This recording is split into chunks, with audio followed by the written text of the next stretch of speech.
स्वागत है आपका व्हाट्सएप नेक्स्ट पे।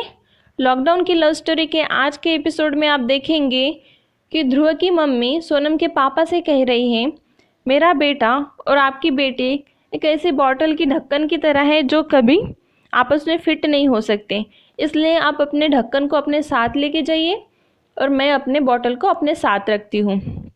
और ध्रुव की हम सब केयर करते हैं जो आपकी बेटी कभी नहीं कर सकती।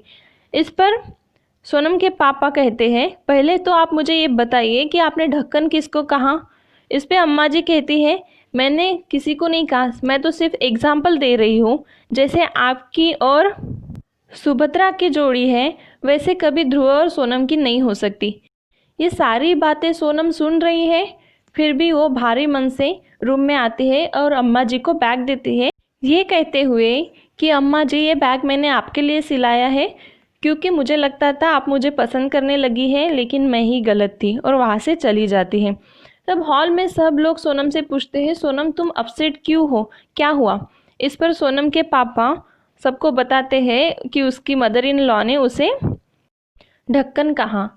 इस पर ध्रुव सोनम से कहता है, नहीं सोनम, अम्मा ऐसे कभी नहीं कह सकती, शायद वो गुस्से में होगी या फिर उनका कुछ अलग मतलब होगा, कोई मिसअंडरस्टैंडिंग हुई होगी।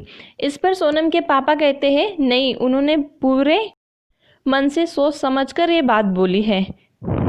इस पर सोनम कहती है कि मुझे इस बात का बुरा नहीं लगा कि अम्मा जी ने मुझे ढक्कन कहा, बल्कि उन्होंने अपने बेटे को भी बॉटल कहा। और मैं ध्रुव से भी नाराज हूँ क्योंकि ध्रुव ने झूठ बोला कि उसके अम्मा और बाबूजी शादी के लिए तैयार हैं, और इसी कारण से मैं मुंबई आई और मैं घर वालों के खिलाफ जाकर शादी नहीं कर सकती।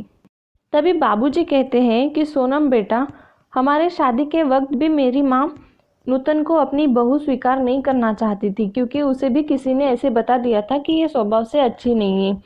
तो प्रॉब्लम हर रिश्ते में होती है, लेकिन शादी के बाद सब ठीक हो जाता है।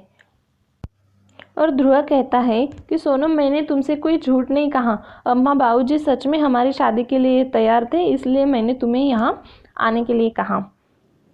तभी बाबूजी अपनी बीवी को ताना मारते हैं कि ध्रुव की मम्मी की तबीयत ठीक नहीं है, इसे जल्दी डॉक्टर के पास लेके जाना पड़ेगा।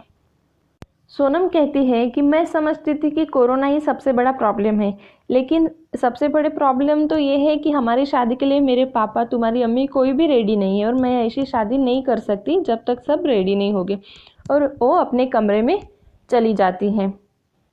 ध्रुव भी उसके पीछे पीछे जाकर उसे कमरे में मनाता है, और तभी आज का एपिसोड समाप्त होता है। आपने पूरा वीडियो एंड तक देखा और हमें जो सपोर्ट दिया उसके लिए बहुत बहुत धन्यवाद। अगर आपको पसंद आए तो ये वीडियो शेयर कीजिए, सब्सक्राइब कीजिए, लाइक कीजिए, ताकि आपके लाइफ में भी बिजी शेड्यूल के बावजूद ये थोड़ा बहुत एंटरटेनमेंट चलता रहे।